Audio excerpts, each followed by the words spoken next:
This is so exciting. Thank you so much for coming. This is so, I feel like it's so weird because we walked through the projection. First of all, it's film, which is just bizarre.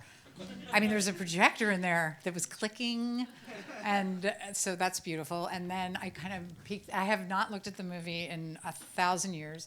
And then we're together, and we live in the same neighborhood, so I see her around. And then I looked, and I was like, "Oh my God, Natasha, you are so young," which she still is. But I mean, she was so young. Not that young. Our whole series has actually been on film, except the first movie, which was Blu-ray, and that's thanks to Christina, actually. It's just like amazing to see these old favorites on the big screen when I remember them on VHS. Oh, right. You know. Cracked. A little VHS, bit, yeah. Well, I feel like we should start with the question of this movie is semi-autobiographical. Yeah, I know semi is such a weird word, but yes, it is semi-autobiographical. So what's the semi part? Yeah. I lived in Beverly Hills, just within it was my father's obsession for us so we could go to the good schools, like Alan Arkin says. So we just lived by like the skin of just by like a hair inside the zip code, inside the area zip code and area code. And we often got evicted so we just kind of moved around this territory and, kind of lived in that sort of way. It was a little bleaker in real life. I just thought of something funny about my father because, we'd be driving around and he would, anytime there would be an apartment vacancy, because we were always in search of a new apartment for some reason or another, he would look at the sign and it would have the phone number on it and he would remember it. And we were always so impressed. It was amazing. He was just, he would remember phone numbers. I remember when I used to remember phone numbers. Yeah, but he was just like off the sign. That was impressive. I didn't remember that. I just remember my friends, and now I can't even do that. I don't know anything. I know. Yeah. So you did move around a lot. And in that sense, the movie reminded me a lot of our last one, actually, Mermaids, that kind of nomad lifestyle and where the parent kind of brings the kid along. The other very autobiographical aspect is that I was the only female in a household with just men. And I had breasts, and I was like, that became in the movie, just realizing that you're kind of, as I remember talking to Natasha about, you sort of acquire equipment that you're not really prepared for, and people treat you really differently when this equipment arrives, and you're the same, but everybody's treating you differently, including your father or whoever. But, sorry. What? Well, I was going to say, Natasha, as far as I understand, you wore prosthetics for the movie. Yeah. So what was that like? Well, and I remember even when I got the script, I remember, wait, which one were you going to tell them? No, I was just going to say, I don't know do you remember this? Because she got these like gelatinous. Oh, yeah, of course. I remember boob those things. I mean, you remember she how hot flipping, it, well, because it was like 1,000 degrees, and I was like in New York, and it was like, it was so hot, and it was the pressure of movie making, and they had these like, now they're really common, actually. Now, like, everybody wears them all the time. People on the street are wearing But them. at the time, there were these really like rare, it was almost like we had special effects or something. It was like, they were, just whatever, like silicone that you would put in a boob job, I guess. But, on the outside, in the bra, tucked in, they made a special bra. And so between takes, I'll be like, oh, it's so hot. And I'd pull them out and throw them on the floor and stuff like that. And I was always, and they were like probably cutlets. Tom would probably get them thrown in his face. They were like weird chicken cutlets. Yeah, they were weird chicken cutlets. But I remember, what I was going to say is and I just remember being so like amused by them. Like, boy, and I, an 18-year-old, like wonder, I was like, look at these again and again and again. Like, play with these. But do you remember all over? Do you remember what one of your rehearsal assignments was? No. Because I think I'm gonna lose to wear them in the world, just like go out and wear these big boobs. Did I do it? Yes. Oh, wow. And to like go out, you know, shopping or go to a mall or whatever and walk around in them. And you were like, that was weird. Yeah. Did you get like a response to them in public? Probably. remember? Well, I mean, what I was going to say is I remember that when they sent me this script, I was like, oh, yeah, it's great. It's great. Listen, I'm never going to get this part. I'm not going to go in for this. I was like, I mean, at the time especially, I was a real flat-chested person. And I was just like, this isn't, I mean, there was so much about that. I was like, there's no chance. I don't know why it didn't occur to me that there were things they could do for that. But, and I think that I really sort of associated, like, I still think that I have no breasts from when I was like at that time. I'm always like, oh, I'm a 32A, but I'm not anymore. Yeah, so I can imagine that it was very weird that day because I was always into wearing like no bra. Yeah. Oh my God, I had breasts. This story is going nowhere. No, but you had a self-consciousness about it because people were like checking you out in a different way. Yeah, you have to. Yeah. It was a good assignment. I mean, yeah. I feel like we have to talk about the breast shots in the movie. Okay. They're Moving right along Like- to more breasts. the more like every time I see it, it's like a horror movie almost. It's just breasts. Like there's never like a face in the same shot. I know. Well, there's and a it's few reasons for that, which are pretty obvious. well, yeah. I'm sure some of it. was... Can I just tell you the most? First of all, that was never the plan, but that's what happened. And auditioning breasts is very weird. That I remember. Remember I You were tried to with get my me. best friend at the time. I was like, trust me, she's got great tits. And I was like, we've got to get We my friend sat Annie. In a trailer. And I then, felt like a deviant. I was just like, this is. you were maybe a deviant. I was like a full diva. I was like, I don't like those. I want other ones. Remember, I was getting really picky about She them. was 18, but so people would come in and just be like, here are my boobs. And I was a girl, like it was so strange, you know, just feeling like, oh, okay, they're nice, thank you. And it was very strange to objectify breasts like that. It was very uncomfortable. Yeah, we're usually not in the position where we're looking at people's breasts and judging them. Yeah, like, oh, will these semi-match? Which of course they don't. But, you know, anyway, that day was really, really weird. For you. Oh. Yeah, it was really. Weren't we in a trailer? Yeah, it was weird. We're I feel like on we set. were in my trailer. I feel like I was doing Tom, weird were you things there? like exercises or Let's something. bring in and the looking at- cinematographer. He's like, huh. Tom Richmond, the cinematographer. Richmond. is Tom also shot here. the movie. Do you remember? That I don't know. I just remember like the breasts like flying around the set. Yeah. The There's a lot of cutlets. Yes, you did that yesterday, Natasha. Yeah, we got that. Yeah. Yeah, it was like the gag that kept on giving. Well, I do think it created a certain like familial, It was very familiar. you know, type of a thing because it was like another day, here's my tits again. Like it was really in the belly of the beast. Do you remember there was that air duct? Kind of don't need this. No, the air conditioner. The air thingy. conditioner unit. Do you remember that? And it was like that big tunnel, and I would always be crawling in it to try to get cooler. Oh, it was so hot. Why was I it just so have a memory of like me crawling in the air conditioner thing, and then like No, you're with my talking. It's like a big cutlets tube out. Yeah. where they try to pump AC into incredibly hot places. Those are the days. But what I was saying is some of the shots of the breasts are kind of sinister. Yeah. Like especially when she's coming, when Marissa Tomei is coming out of the shower, it's like, I mean, it is almost like Psycho. should be a it's shock. like we're building to it, and then it's breasts. Right. And it was just very different from anything else I've seen in other movies.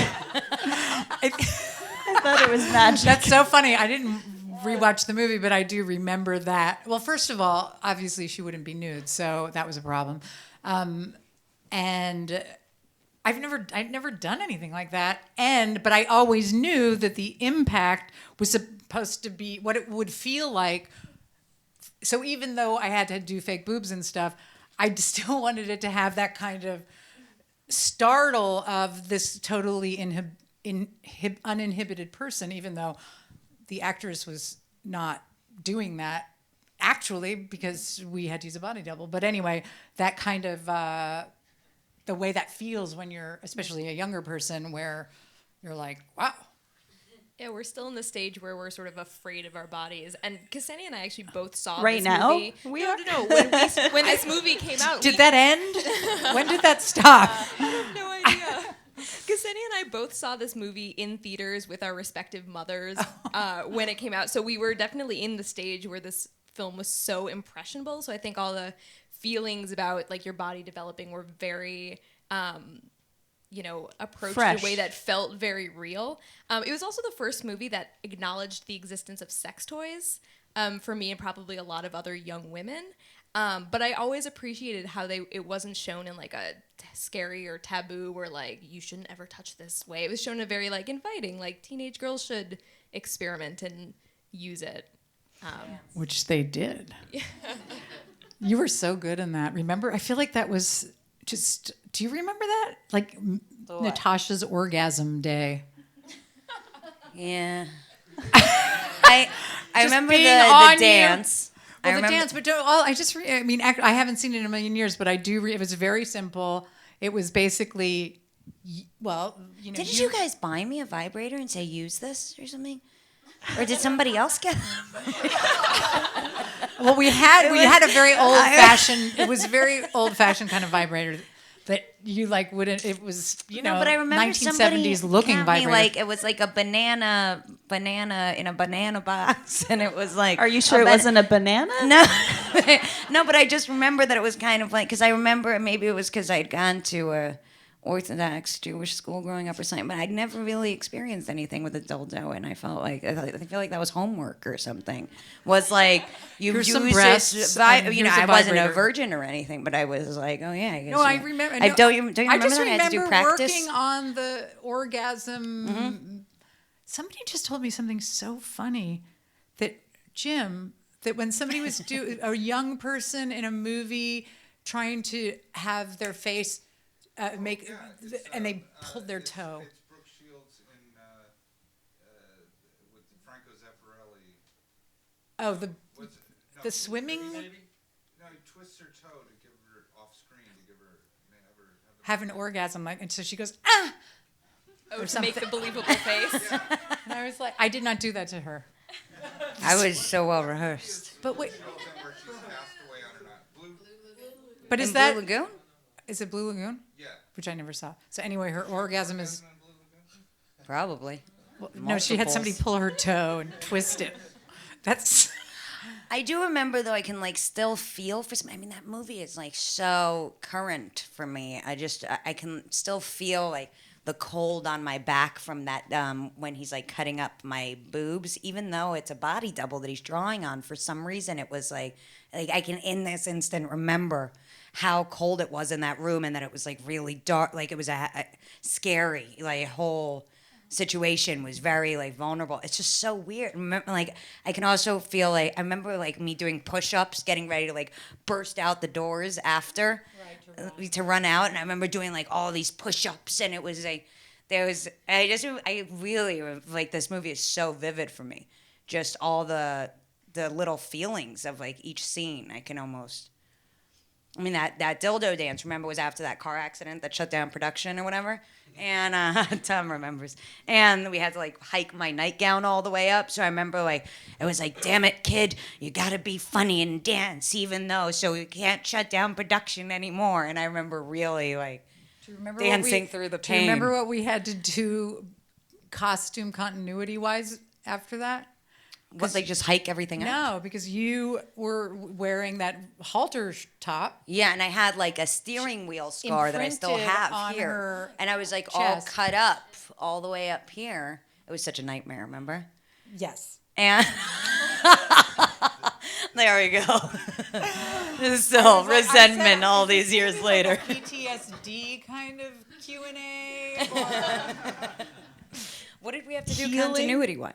No, because you had you know, you had established that halter top, Right. like in Sizzlers or something, and then you had to wear it again, which in continuity. So we couldn't give you another shirt, yet you had a steering wheel imprinted on your thing. You're so welcome. I think that it might have been when you were moving into the next apartment. So you're holding like the Carole King album like this. To block it. Wow. I think we did something. I Ingenious. remember just being like, okay, oh yeah, tapestry. That'll do it. Crazy. But it was crazy in the sense also that it made it feel like it was this epic sort of like apocalypse now stretch of we were never going to get because through it was like that. Was it? Unfortunately, even though it was a tiny movie, it was very hard to make for was lots it so of reasons. hard? Because oh my God, so many reasons. Because it was the first time I made something that wasn't like just me in my own basement making something, you know, making my art films or making theater, and then suddenly having people With opinions. patrolling Yeah. and taking things away from me and not giving me things I wanted, and it was really weird. It was a kind of a hazing into the grown-up world of filmmaking. I mean, I remember also always feeling, because like Tamara very quickly for me became like what she still is, which is very much like I put her up on this sort of, you know, this pedestal of like, okay, this is what I'm going to be like when I grow up. And then like when you had a kid and everything, it was very like satisfying for me because I was like, okay, so I'm going to be okay, you know? And because I was like so much just saw her in that role because I was sort of like playing in essence a version of her. And I remember that it was really the first time, probably because I was sort of like tough guy, New Yorker kid or whatever from my own weird story. I never really had a strong sense of what, all this kind of like bias towards women in filmmaking was about. Like I'd never really been in a lot of like casting couch scenarios because I was too like, what are you trying to do? Sleep with me for the part? No thanks, pal. You know, like I was sort of like that type as opposed to like leading. Maybe it's because I didn't have breasts.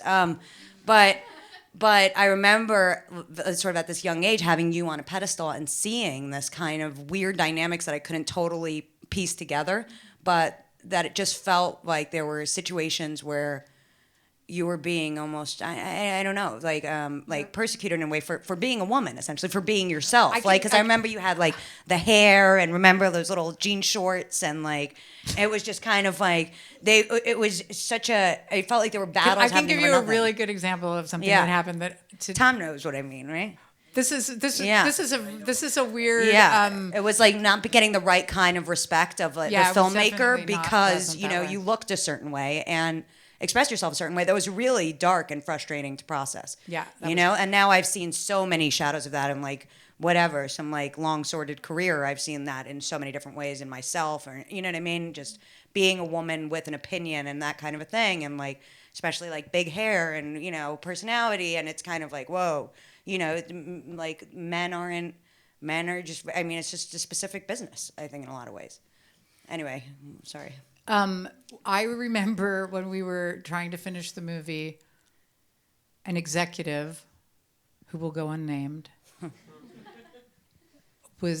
came to the cutting room and said that he was upset, he was concerned about the scene where Natasha pees and you can hear the pee and then she wipes herself.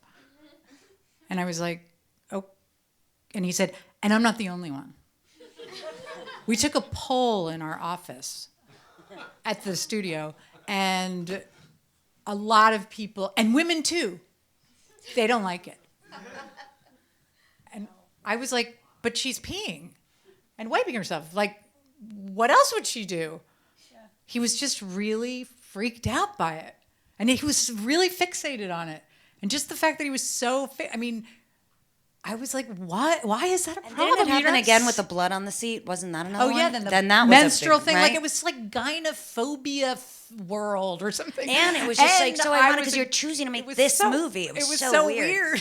I was like, well, yeah, it's, you know, it's all about her body sort of starting to do this thing and taking over, and she doesn't know how to manage it. And yeah, it was like, do we have to hold on the shot of the blood for that long? Can we trim a few frames off of it? There was just lots of stuff like that. It was weird.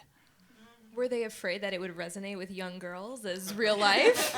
I think they thought it was gross.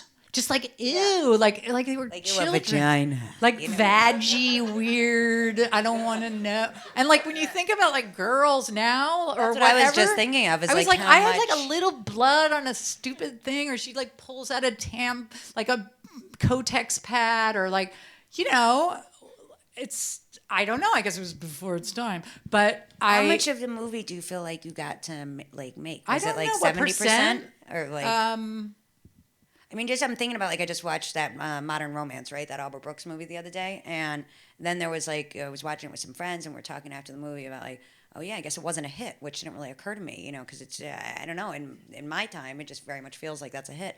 But and then I think it's almost like a testament to the fact that he sort of stuck with his guns and essentially made some weird stalker picture on accident, or intentionally, that it sort of really holds up, and I think that's an interesting thing. It's like a little piece at a time. We slowly get to a point where suddenly it's like girls and like, damn, there's Right. the inside. And like, I really think it's like slowly we chip away at all this sort of uptight stuff. But I'm curious how much of the movie you feel you got to make. well, I don't know. The resistance is the kind of a very strong memory of the experience. But I think that anytime you make any kind of movie, resistance is sort of a huge part of it, and also learning how to deal with it and knowing how to defend yourself, which I don't think although I was like, well, she's peeing. And, as much as I could defend myself to such absurd things, I mean, those are like the crazy things that were happening, but it was also happening on different levels of kind of, and also not knowing my rights. Not that you have rights, because you don't, but not knowing how to like, I never had to defend myself to such an extent and like they were paying for it. It was so complicated for me to put together. I was like, oh, so it's their money. So I have to do what they say, but I'm the director. So don't I get like, I mean, I think it stays weird. I feel like, just speaking as as an actress for hire, I feel like it stays weird because essentially it's like you're, picked out of the lineup in the first place to be sort of, sort of like this one is unlike the others. Let's bring her over here and put a camera in front of it. And then you get there and they're kind of like, make it like the others, is essentially the note. Like, why do you have to be so wild and have your own vocabulary and, your own opinions? Like, and it's just, I think that's... Why did they cast you? Yeah. That's what you're thinking. Well, not even why did they cast, but why do they continue, because you're sort of like standing in the mix and you're supposed to like walk down some red carpet looking like, 17 other people. But I'm just saying overall, the idea is like they, pick out all these individuals, which is really what the arts in theory are supposed to be about. And any, is like expressing oneself. And that's kind of why they are like, okay, you make a movie, Tamara, as opposed to someone else. And then you get there and they're like, we changed our mind. We'd like a much more watered down version. And I just think that that's such a strange phenomenon in and of itself. Have you noticed any of that shifting into a more accommodating direction since you guys made Slums? I made one feature since then, and I would say that was a very difficult experience for totally different reasons. Not because a girl was peeing, but because it was but there was shit, and there was some issues about that, and because it was dealing with the subject that people, kept one, it was dealing with a person in a nursing home, and I had a lot there, I had to negotiate that. But I was a different person than fighting for that than I was. Had more, I had read a book called Getting to Yes. What is that, like a self-help? No, like it sounds like a really cornball, like Getting to Yes.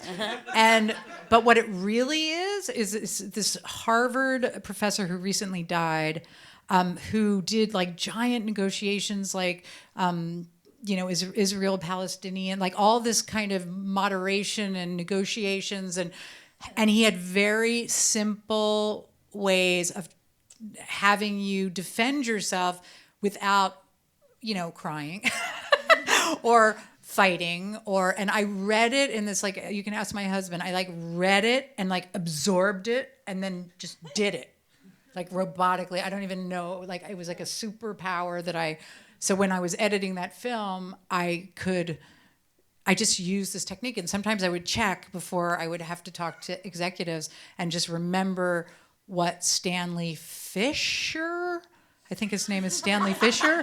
No, he just died. He had an obituary in the New York Times. He was very famous, Harvard professor, and lawyer, and anyway, it was a really good book for me. And it really helped me, but that wasn't the only thing. Needed the guy that wrote how What'd you say? to make get peace in the Middle East, and that's he was the get peace in the Middle stakes. East guy. That's how you know but I there's mean, stakes. he brought it down to more domestic levels, like fighting with your landlord, or but it was applicable. I mean, I'm sure there's something to that too. That there's sort of like the feral animal of I always think, in my experience, like the feral animal that is the person who maybe didn't have the best parenting or something is sort of in a position to then go out into the world and have to kind of like defend their work or speak to grown-ups and like sort of boundaries and all this stuff that you don't really learn. And so you're kind of like this creature who's like, all right, let's like make movies, and lacking some of those, tools of these sort of like, I don't imagine, sure, like, Gwyneth Paltrow was born with a skill of how to navigate executives, let's say. Do you know what I mean? Just from being raised in a different way. I don't even mean that as an insult, but I'm just saying, like, some people need, books. But you know what I mean? It's like kind of, if you think about like what you're describing of this sort of like a home and moving from one location to another and stuff, it is a very different thing than suddenly you just want to tell your story, and it's confusing, I think. No, no woman ever wants to be on, a women in film panel. It's kind of hellish, and feels Special Olympics-ish, and it's very unpleasant. You feel like you're weirdly like, oh, you're a filmmaker, but you're not. You're in that. It's very not any. But you don't want to be a person who. There's something about that female anxiety about complaining about being in a position where you feel like you are being, where you have unequal treatment. Like nobody ever wants to be that woman. Yet, I mean, I think that's kind of what what my experience was in, like, on so many different levels, like the weird peeing and the blood and the, like, if you just, what was that? And also, fighting for other things or time or just general rudeness or disrespect on a set with, sets are like very macho, or can be. There's a lot of men with instruments that can harm you. It's a very muscular place, and people can be really crappy, eyeball rolly, and sort of like, what does she know, kind of thing. I experienced that on my last movie. I mean, I just saw it out of the side of my eye. Mm-hmm. I was like, that guy's doing that. Interesting. I mean, I understand not wanting to be the kvetch. Put in this category of like female filmmaker, but you are. This movie is important to us as women. No, I know. I know you're not putting me in that. I don't think of this is not a women in film panel. You guys are not doing that. Thanks. We just happen to be women. This is such a woman moment. You guys aren't doing that, really. Oh my God. No, not us. Them. They're doing it. No. Good. No, I didn't mean that you were doing that. I was saying in film festivals, at film festivals, you always end up, oh, will you do a women in film panel? And it's always and we'll just put them in that corner. Yeah, there's just like, there's a woman, so like there's it a is woman, happening, there's a woman, and they're all sort of there. And then they always ask, like, what's it like to be a woman filmmaker? And it just feels so weird. Mm-hmm. But you're not asking it. You're not doing that. That's just a... You don't... Okay. Okay. Yeah. It's fine. Can I just It's share getting better. It's getting my better. personal experience? Yes. As a woman, I No. saw this movie as a kid with my mom, like Eleanor mentioned, and it scared me so much. And I didn't know what to do with it, and I felt like embarrassed because like I had just seen these intimate things with my mom when I had never like seen a sex toy before or like a masturbation scene. And I remember How old do you think you were? I was in 8th grade. And then we ended the movie, and I think I was just like, oh, yeah, okay, good night. And she didn't say anything, and so, like, we just put that movie away, and it, like, but it means so much. Oh. Wait, so you guys never talked about it? No. No. Does she know you're doing this panel? And I told her that we're screening this movie, and she's still... She's scared of the movie? I don't know that she totally... Maybe she doesn't remember. Like, maybe it was meaningful for me, but she just... So, like, you're in the movie theater sitting next to your mom, and you're watching this, and you're feeling this. Yeah. And thing since with then, her. I've watched a bunch of explicit movies with my parents and with my boyfriend as well. Right. And it's just, we never talk about those moments. We just watch movies that are awkward and then move on. Well, I'm glad we're talking about it. I'm glad we're talking So about that it. masturbation scene. Did it mess you up? No. It was empowering. Oh, good. Yeah. No, because you said I wasn't sure. You said you were scared, and then I was like, I does just that like mean- I didn't even realize what I was in for. I thought it was gonna be like a family comedy, and then That's like the classic, like, you know. that trailer. No, is because so they always deceptive. do that. They always do that. They don't want it to be what it is, and then, although they want it because they've paid for you to, they're like, we want to make your movie. Then you're making your movie, and they're like, we want you to make your movie, but we don't want you to make your movie.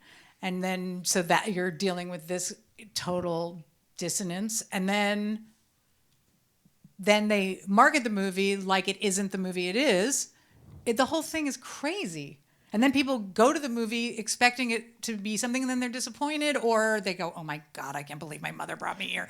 Like you. It's like you got snuck in. That's kind of good.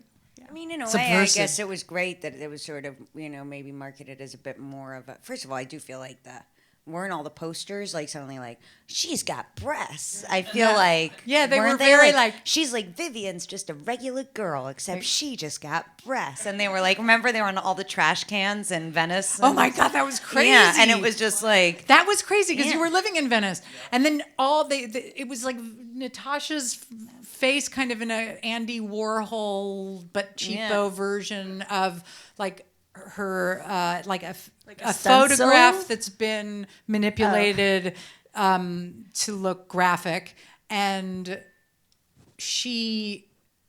they were all on the garbage trash cans. Like they'd wrapped my face around all the trash all the garbage cans cans lining on the beach. That was just one of And the promotional. It just like the promotion, and on each trash can there was just like my face as like an Andy Warhol cartoon, and then it said, Vivian just got breasts, and like that was the weird. campaign. So I do feel like in a sense that wasn't that misleading. And then also I would say it's kind of a decent thing though to be like, oh, so it is a sort of a family movie. It's about, there's definitely a ton of heart in this movie, and families are really creepy and weird by and large, and in a way it's probably a good cathartic picture to watch with your When family. we went to the Cannes Film Festival with this, because it was invited to the director's fortnight. It was the opening film at the director's fortnight at Cannes. And when I got off the plane to greet the Cannes person who was going to then take me to wherever I had to go, she looked at me and she said, "We do not feel the same way about sex in this country." Are you serious? Or something like that. Or women, something like weird and like, or like women have a different relationship to their body in this country. And I was Like more open? I don't know. I just felt like, okay, I just got off the plane. Or less so. It was just weird and like, like you've got issues with your body and we don't have them here. And I was like, okay. That's helpful. It was so crazy. It was like the first words out of her mouth. It was really hostile and weird. Welcome. And I was like, okay, I'm sorry. Where's my hotel room? But so that was funny. There's some really funny singing and dancing scenes in this. Oh yeah. Grumholtz. Oh my God, he's so good.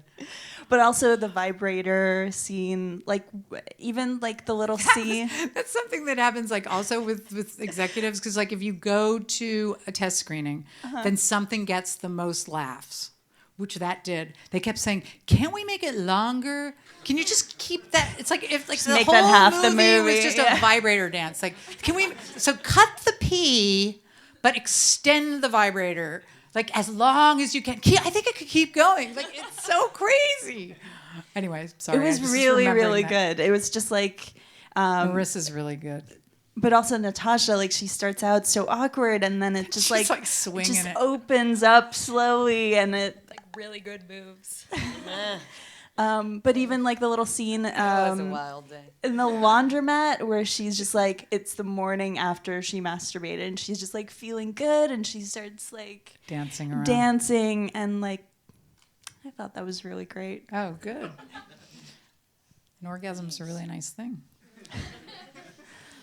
You don't remember the intensity of doing the orgasm scene? Well, first of what all, we were in a happened? tiny I remember the space, tiny and bathroom, that I can and the picture. camera, Tom's like over her. Punk like rock this, muscles. And we're just working on just the tiniest, I don't know how many takes. I think we have like many, many orgasms. Why aren't Really? those Many on the fake DVD? orgasms or but I just remember it being, I think you were nervous about it.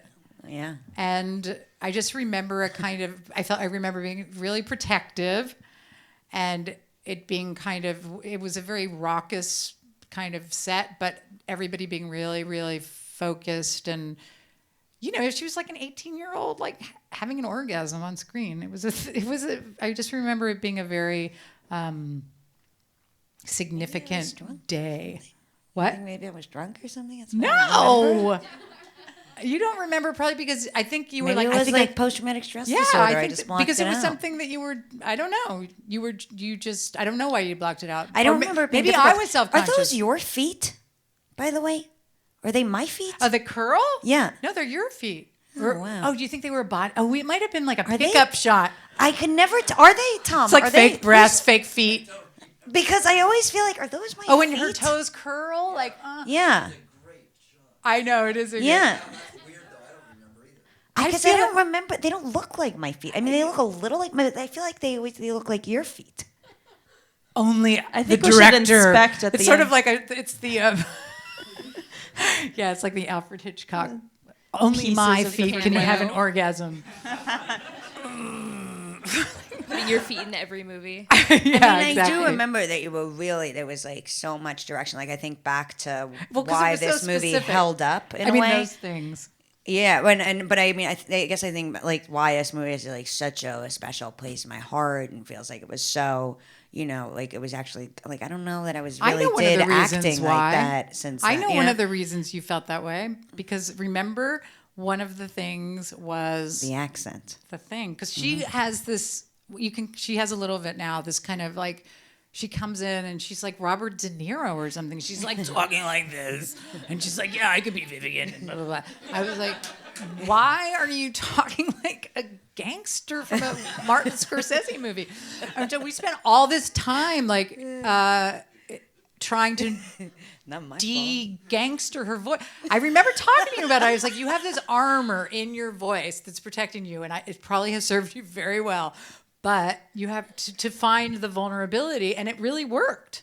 Yeah, we did it. We sort of walked around my tiny apartment in Santa I Monica. was so self-conscious about it. I remember it was also because I was friends with Mike Rappaport, and Yeah, then she talked when like Kevin Mike Corrigan Rappaport. came into the picture, then I took on a whole like now I'm going to do impersonations of that guy over there, and Is that Kevin? This would be a good time to introduce Kevin Oh, did Corrigan. he just get here? and. But I remember I was like, oh, I'm going to try to speak like these guys who are so much cooler than me. And it just like I got all these. It wasn't even on purpose. I just developed. I mean, I'm sure I'm from New York, and I grew up on all those it was just very Scorsese movies. Also, protective. It was protective. like I watched too. like Scarface. I remember when You're I not was doing it so much I anymore. watched Scarface like 20 times before I was 12 years old. You know. But we'd always have to say, like, you would drift into it, and then we'd have to do it, like, pull it back and go, oh, yeah, I'm doing that. And then we'd take it away.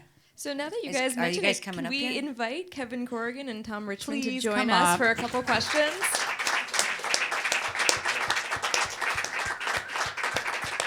Thank you guys I so love how much you for guys are, being like, here. dressed the same, in a way. So this is kind of a reunion here a little bit. Totally a reunion. I haven't seen him in, like, 15 years.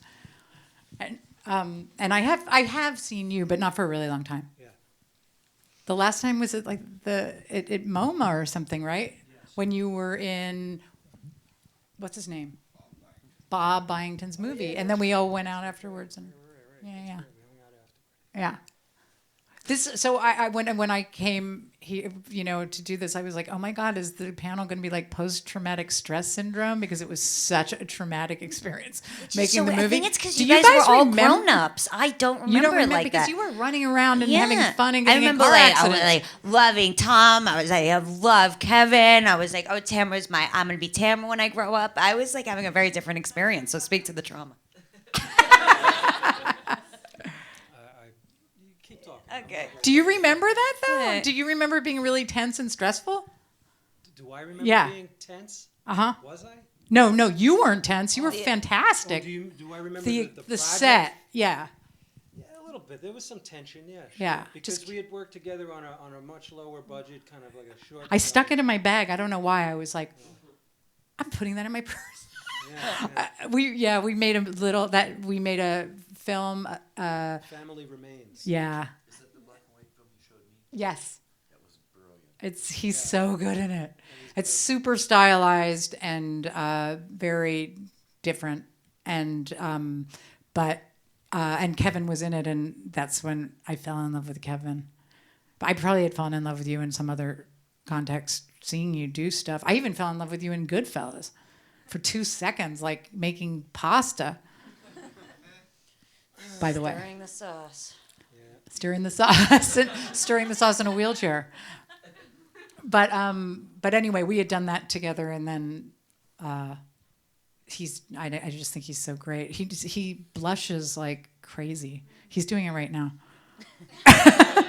But I mean, he's so available that like like in the scene where I didn't watch the movie, but I just remember from being there 100 years ago, him feeling you up and being in the laundry room, and I don't know, just your vulnerability was really great. Both of you. It was really nice. It was so long ago. You guys were babies. Yeah. Well,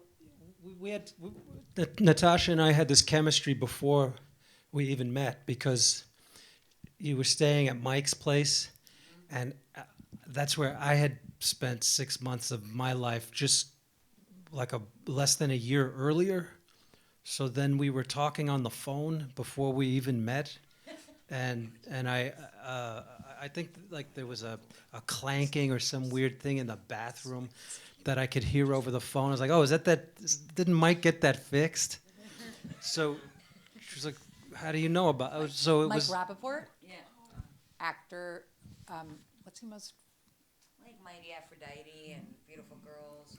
Didn't he have a TV show also a few years ago with some kids? He's been on a lot of TV. He's a big, tall guy with red hair and a really New York accent. Super New York. He did the Tribe documentary. Kind of a few talks years like ago. this, and that was sort of like I showed up to set and I was like, hey, yo, Tam, we're gonna fucking make this picture. Let me tell you about Vivian. She's gonna have this great rack, and it was like it was a nightmare. That's what you had to. No, but we did Well, the... you sounded more like Kathy Moriarty. That's what we're talking about. Yeah, you're right. Not like gangster, but just more like sort of dry, this monotone, this urban kind of monotone. Right. But I think you're right about there was an armor in her voice.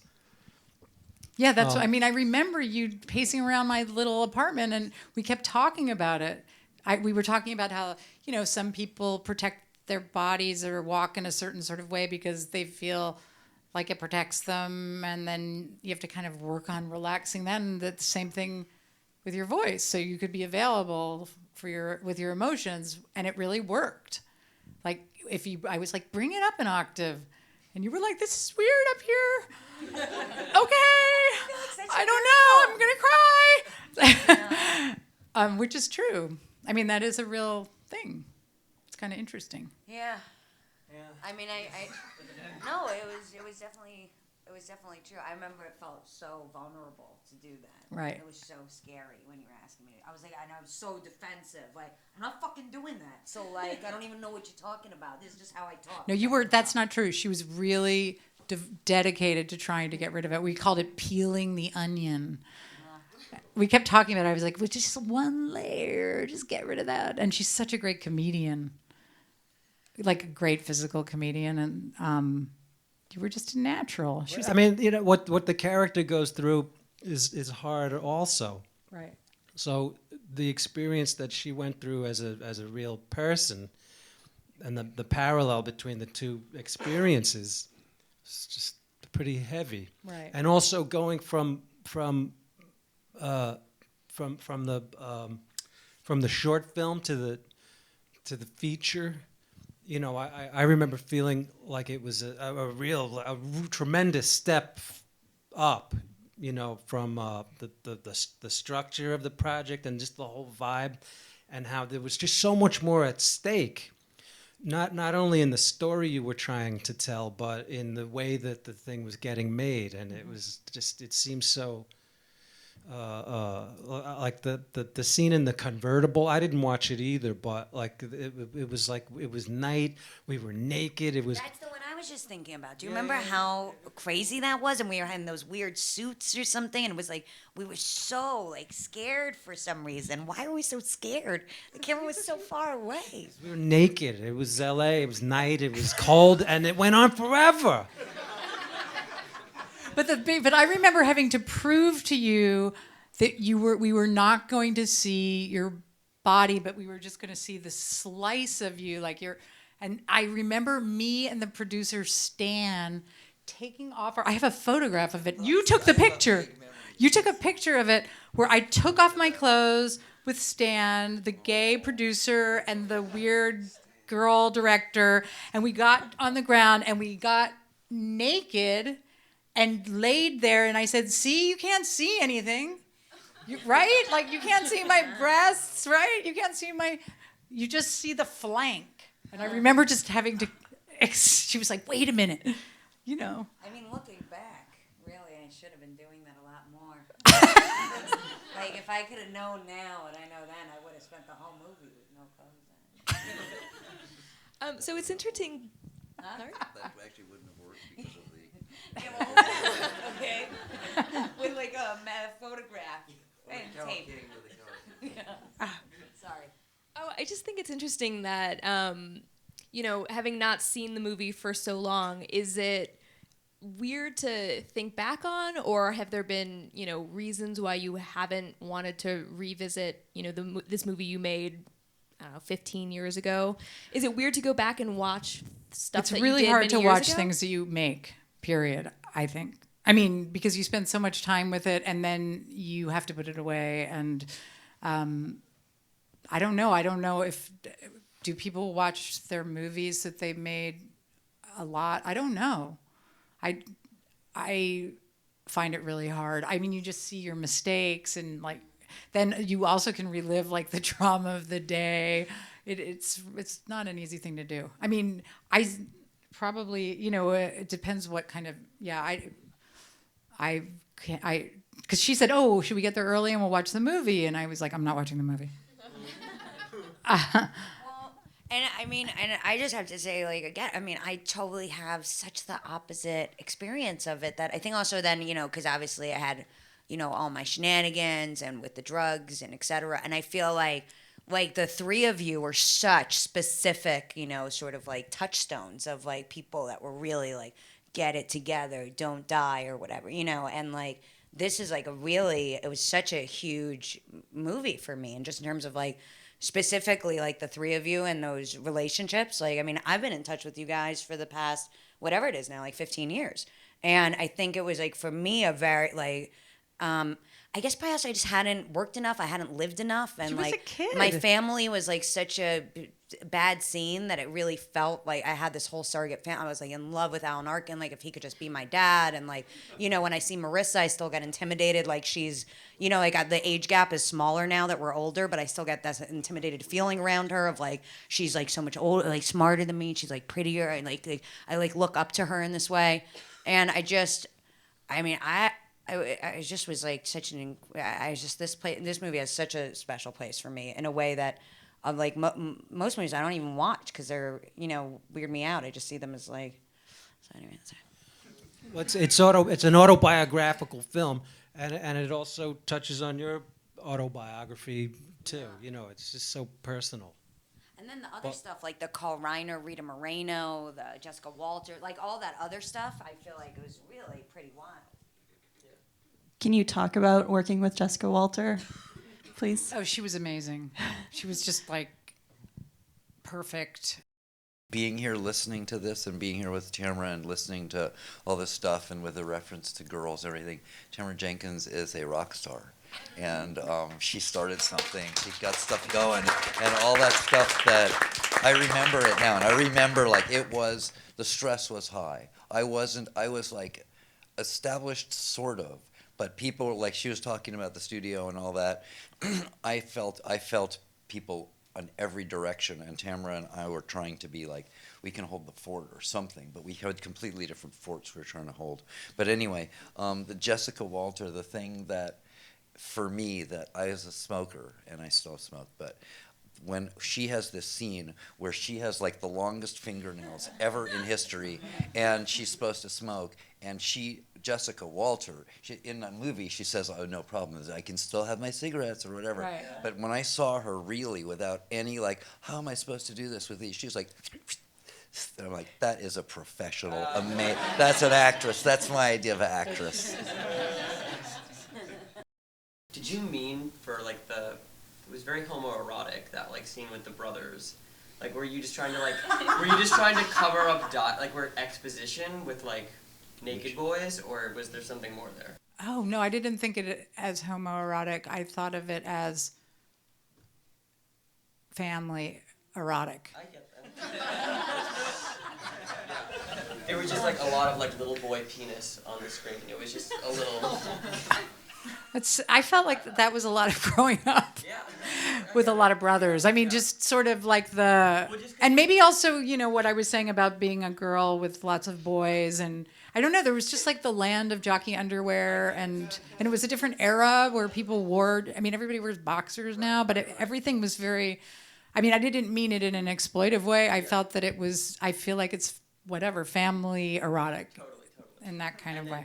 Second, the halter top and the blow dryer. Has anyone ever like replicated that as a Halloween costume that you're aware of? Because it's so iconic, and then you have it in one other scene too. You have it wrapped around your neck. And then she puts the bra under the halter top or over it or something. Because your dad makes you. Other questions? Oh yeah. This was your first feature.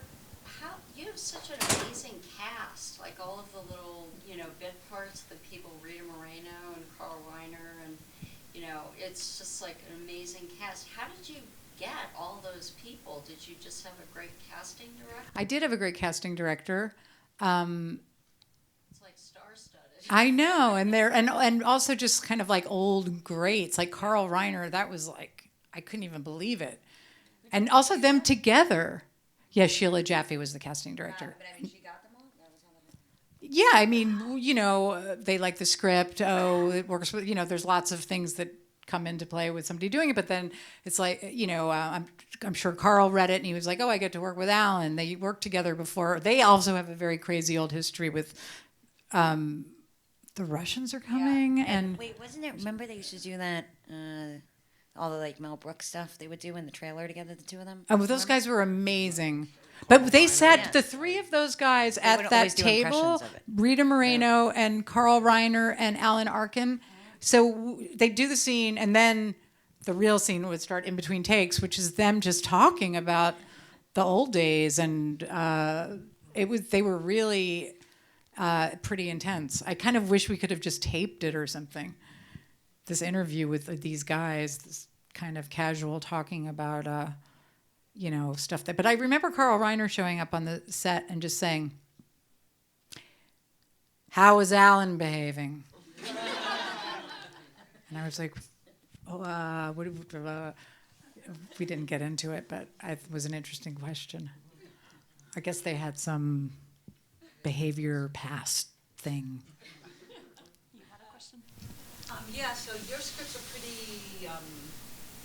pretty much about your life, and I guess the same thing happened with Savages, Yeah. 12, 13 years later.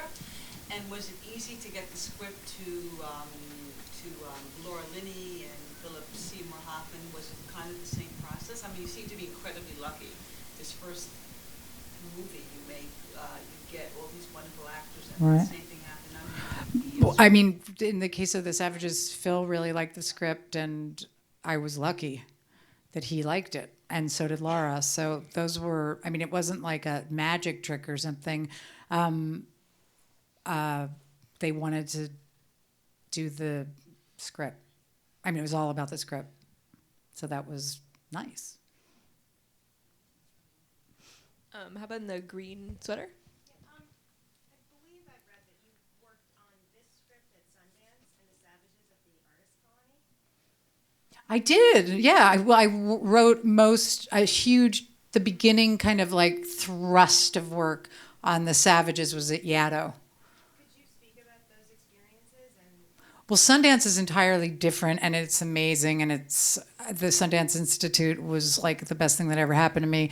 It's like heaven. You go, and they do everything for you, and you get to workshop scenes from your movie. It's like and they've like helicopter you out of your tenement and like feed you, and you go to this beautiful place, and they bring the actors, and it's just unbelievable. It was like the fresh air fund. I kept saying, I couldn't, you have editing equipment, you have cinematographers, you've just got all this stuff to sort of try out scenes from your movie. And it was, how long is it? It's like a month long. It's fantastic. And in the case of this, it was really great. I was kind of depressed. I had gone to film school and I made short films that were, successful, whatever that means in a short film. Like what, went to festivals, won prizes, then was kind of stuck trying to write this feature. And Michelle Satter, who runs the Sundance Institute, kind of kept asking me, "Can I see your feature? Can I see your feature? Can I see your feature?" Because my short film that Kevin was in won. It was the first time they gave a prize to short films, and it won this crazy long title because it wasn't called Best Film. It was like Excellence in Short Filmmaking, Outstanding Excellence in Short Filmmaking, or something really long. It was very awkward. And I didn't even know that they didn't even have that award, but that was the beginning of them starting it. So it was a really nice surprise. And so I was on the radar of Sundance, also because my first short film went there. So anyway, she just kept calling me and saying, show me what you've got, show me what you've got. And I was like, kind of had the script in a very half-baked place. And the more she called me, the more nervous I got, and that I felt like I had to do it because this woman kept calling me. And she really, she just was dogged. And then finally I let her see what I was doing. And then she invited me to the lab. But I've been saved by a lot of institutions, like when you said, not mental institutions yet, but arts organizations or grant organizations or foundations, or the Sundance Institute, the Guggenheim Foundation, the Yaddo, the McDowell Colony, the Massachusetts Artists Foundation. These are all places that the New York Foundation for the Arts. These are all places that when I was stuck or waitressing and trying to do stuff, I'd apply and, you don't know. And then you get this letter with a check. So that was pretty amazing. The Guggenheim pretty much saved my life. It came at a really good time. I was broke. But anyway, Yaddo is a totally different environment than Sundance. It's the opposite. I'm sorry. It's the opposite of, Sundance is so structured because, everybody's shooting film. So everybody's working on their project. Then at night, you project the scenes that you worked on, 2 days before. It's amazing. You'll never have that experience again, especially if you're doing anything with comedy. You see if it's playing immediately. Like, you get laughs. You're like, okay, it's working. It's like, being up on your feet and trying it out all the time. Yaddo is like a very different place. It's unstructured. It's basically you in a room by yourself, and they feed you, and no one speaks. There's like it's a literary institution famous for John Cheever, Philip Roth, Sylvia Plath. It has this crazy literary legacy, and it really feels like that there. So there's mostly fiction writers, poets, composers. Aaron Copland was there. It has this kind of, but the point of being there is to be left alone to create, and then you get to talk at night. But it was a good place for me, and I've been there a couple of times. I really I love the place. I have a question actually for Tamara and for Natasha. Natasha, actually I saw you in Love, Loss, and What I Wore, and I was just curious, what are your creative projects that you're working on at the moment, both of you? The one over here who asked this weird question about the children and the boys and the erotica. We're in a movie together at Tribeca called GBF that just came out, or here in Tribeca, so it's not really in theaters or anything yet. And then I just finished this show for Netflix. It'll be out in July, called Orange is the New Black. It's a women's prison show, and it's from the woman who created Weeds. So it's really good. So that's exciting. Yeah, and things are going nicely finally. So lucky thing. Can I ask Kevin what you're up to? Just because you haven't. Well, Kevin and I are maybe going to make a movie together. Is that true? Up, yeah. With who? I'm jealous. You say. I don't know. You don't remember? Wait. No, what? It's I think it's called Anti-Birth, and it's about a woman who's really strung out, right? Like on drugs and just really And junk food, right? And then and then what happens? She's impregnated by aliens, right? I'm not making this up. It's gonna be terrific. Okay. Yeah. It's gonna be terrific when all is said and done. Wait, did you drag Kevin into this? Yes. Who's the director? No, Danny Perez. Yeah. Yeah. But then we did something else, right? Whatever happened to that cartoon movie we did? Oh, right. We did an animated film. I don't know what happened to it. I don't know what happened to it. It was Like fun. an animated feature or a short? It was a feature. It was about a guy who discovers a lost screenplay by the guy who wrote A Confederacy of Dunces. Oh yeah. That's a pretty esoteric. Yeah. I wonder why animated. It was kind of a twisted story, but that was like, wow, that's really cool. You should make that. And then the guy tried to make it as a live action feature, and he couldn't get it made, and so he made it into an animated feature. And he recorded all the dialogue first. I don't even know if they got as far as doing the artwork. So it's going to come out as a record. As a podcast. Yeah, a record. Oh, that's funny. Oh, what am I doing? Well, I Tamara- didn't finish her question. Do you want me to finish the and question? Tom just had a movie, also Tribeca. Wasn't that the question? Somebody asked that question? No. Yes, Huh? I did, but That wasn't the question? no. They wanted to ask what Tamara's doing now. Oh, Tamara, what are you doing, Tamara? I'm writing a screenplay, and I'm very happy about it. And not that I'm happy about my screenplay or writing or anything. At all. I am happy ever. about. I have a really great office that makes me so happy, and I get to go to. I've never had an office outside of my house. I've never walked to work. I mean, I when I was a waitress and stuff like that. But I mean, in terms of writing, I always had my office be in my home, and now I have a daughter with this person, and she occupies my old office. She's 3 and something. But she works really hard, so it's not. She's a really good writer is the Yeah. problem. It's really embarrassing. She gets a lot more done. So she's working in the office, in the house, and I had to get an office somewhere else.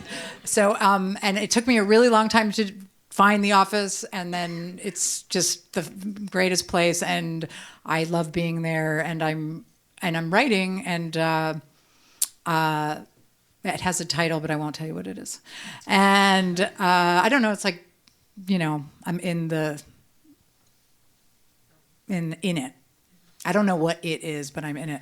Even my agent called and he said, "What is it?" And I said, "What do you mean? Like a haiku or a poem?"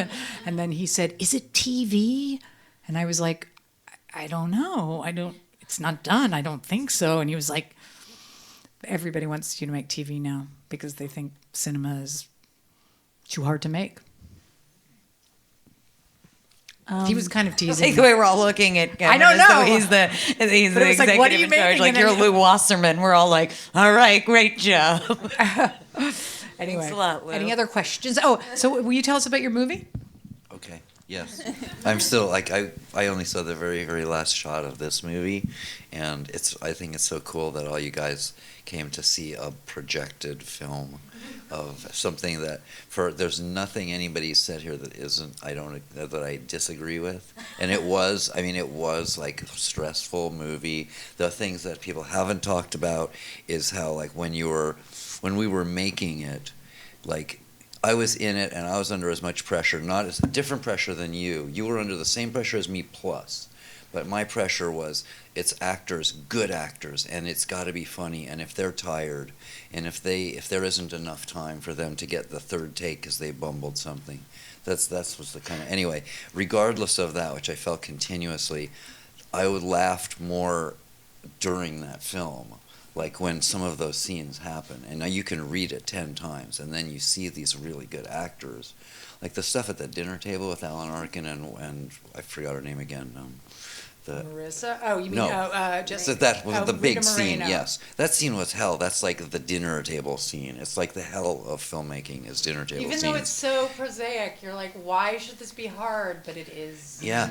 Oh wait, you're talking about the Jessica Walter, not the Rita Moreno in the end. That dinner scene. No, that one Yeah. for some reason seemed to be okay. The airport. Yeah, that the we kind of airport. rocked in the Yeah. airport. I'm not sure what the difference was. Maybe because the other one was first. Maybe, and I don't know. But there's like, it was put the camera, turn, roll the sound. Is everybody ready to be funny? And somehow it's hilarious. It was hilarious when we were shooting it. So, and that's kind of that happened over and over and over. At the moment, anyway, so I can't get this movie out of my head. But right now I have a movie screening at the Tribeca Festival called A Birder's Guide to Everything. That's birder as in bird watcher. And we've had 3 sold-out screenings so far, and we have one more. It's terrific. And it's a really cool movie.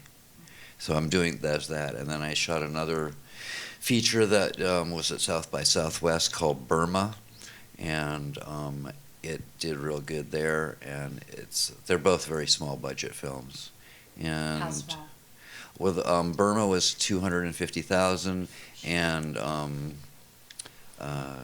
Birders is $1.2 million. And that was 21 days, and Wow. it was like rock and roll. But it was cool. It's pretty. I saw it, and it's a real movie. It's not like that was really good for one of those movies. It's like watching a movie. So I'm excited about that. And I'm trying to get used to for me, the huge difference is going from film to digital, because it's scary how many years, but like 20 years, 15, 20 years of film. And it's like, oh yeah, digital, no problem, I can do that. And so this film is a good example of how I feel like I'm getting a handle on it. Okay. So is there one last question? I love the aesthetic of the whole film, the locations, and right down to the costumes, the little details of the apartment that they lived in. Can you talk a little bit about the scouting of locations and kind of the labor of love that went into making this film look like it could have actually been A real place? Yeah. Well, the thing that I ended up getting really excited about was those kind of apartments, which I lived in. They're called dingbats. Do you know that? It's the weirdest. They're an architectural term for those buildings that have like a button on them or a star, and they'd be called, whatever, the Palm. But they have these very aspiring names, but they're really kind of dumps. But they're also, there's something kind of cool about them. And in fact, this very esoteric, intellectual architecture journal called me because they were doing a whole issue on dingbats and and about saving dingbats and the architectural significance of dingbats. But some of them are really interesting in a kind of modernist wafer way. Where the cars park right underneath them. Anyway, I was really interested in those and didn't know I lived in them. I didn't know they were called dingbats.